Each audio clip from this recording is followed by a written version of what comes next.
అవుననే సమాధానం వినిపిస్తోంది. వివాహేతర సంబంధానికి అడ్డుగా ఉన్నాడని భావించింది ఆ మహిళ. అడ్డు తొలగించాలనుకుంది. ఫుల్లుగా మద్యం తాగించి డాబా మీద నుంచి తోయించేసింది. అప్పటికీ తన భర్త చనిపోకపోవడంతో మరింత ఘాతుకానికి పాల్పడింది.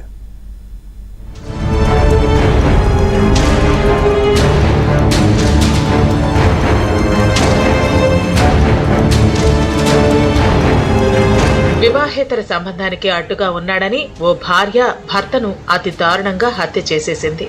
భర్త నరాల్లోకి టాయిలెట్ ను కడిగే హార్పిక్ తో పాటు నిద్రమాత్రల లిక్విడ్ ను సిరంజి సహాయంతో ఎక్కించి చంపేసింది.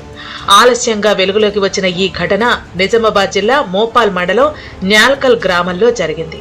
మృతుడి తల్లి శ్యామల ఫిర్యాదు మేరకు కేసు నమోదు చేసిన పోలీసులకు దర్యాప్తులో కీలక విషయాలు తెలిశాయి.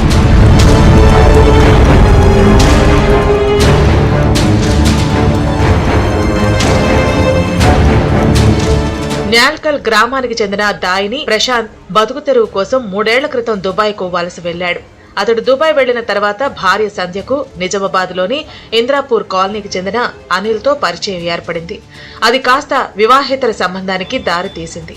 3 ఏళ్ల తర్వాత ప్రశాంత్ గత నెల 27న దుబాయ్ నుంచి ఇంటికి తిరిగి వచ్చాడు. దీంతో తన వివాహేతర సంబంధానికి భర్త ప్రశాంత్ అడ్డుగా ఉంటాడని భావించిన సంధ్య ప్రియుడు అనిల్ తో కలిసి హత్య చేయాలని ప్లాన్ చేసింది.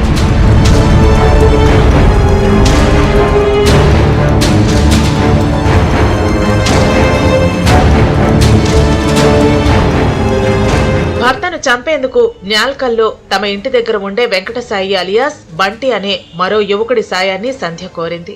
గత నెల 29న వెంకటసాయి మద్యం బాటిల్ తీసుకుని ప్రశాంత్ ఇంటికి వెళ్లాడు. డాబా మీద ఇద్దరు మందు తాగుతూ ఉండగా బంటికి సంధ్య ఫోన్ చేసి తన భర్తకు ఫుల్ గా మద్యం తాగించాలని చెప్పింది. ఈ ఆడియో క్లిప్ వైరల్ గా మారింది.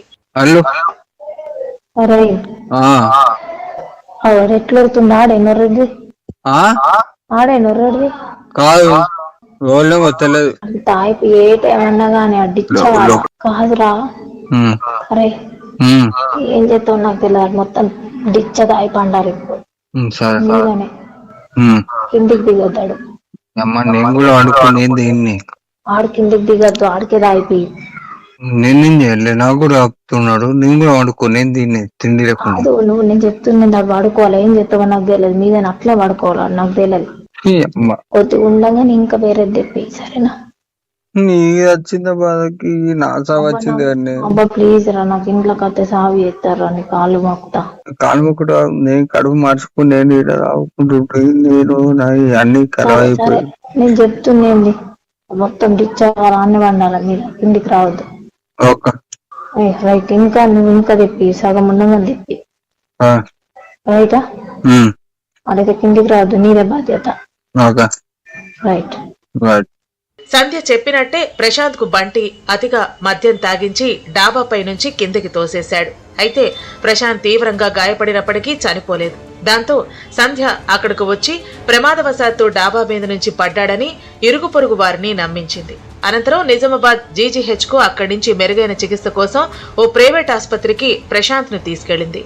ట్రీట్మెంట్ అనంతరం అదే రోజు రాత్రి భర్తను ఇంటికి తీసుకొచ్చింది.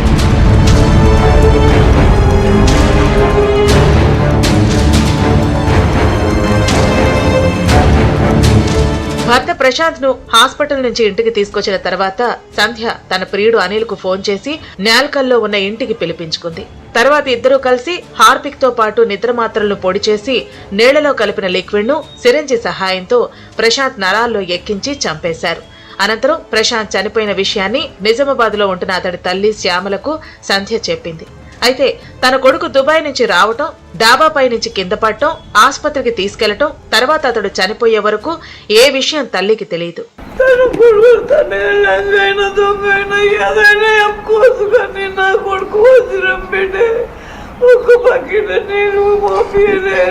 దీంతో కోడలు సంధ్య ప్రవర్తనపై అనుమానం వ్యక్తం చేసిన శ్యామల కొడుకు మృతిపై పోలీసులకు ఫిర్యాదు చేసింది. కేసు నమోదు చేసుకున్న పోలీసులు సంధ్యను అదుపులోకి తీసుకుని విచారించగా అసలు విషయం బయటపడింది. అనిల్ బంటితో కలిసి భర్త ప్రశాంత్ ను తానే హత్య చేసినట్లు విచారణలో ఒప్పుకుంది. దీంతో అనిల్ బంటీలను అరెస్టు చేసి ముగ్గురిని రిమాండ్ కు తరలించారు. పట్టణానికి చెందిన ఒక వ్యక్తితో కొంత రిలేషన్ లో ఉంది.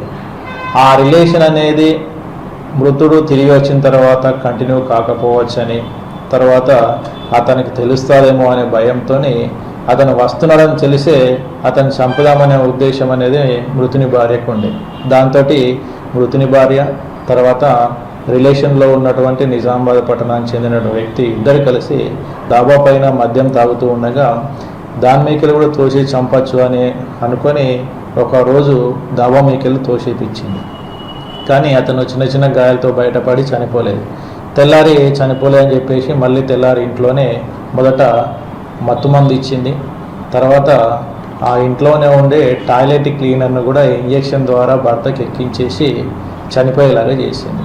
కానీ అతనికి ఫిట్స్ వచ్చి చనిపోయాడు, దావా మీకెళ్ళి పడి చనిపోయాడని నమ్మించే ప్రయత్నం చేసింది.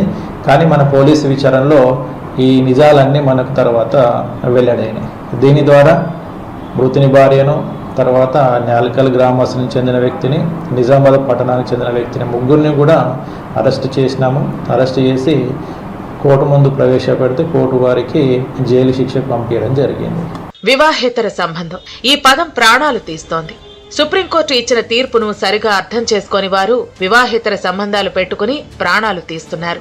భార్యలే నరహంతకులుగా మారిపోతూ భర్తల పాలిట ఎముళ్లుగా మారుతున్నారు.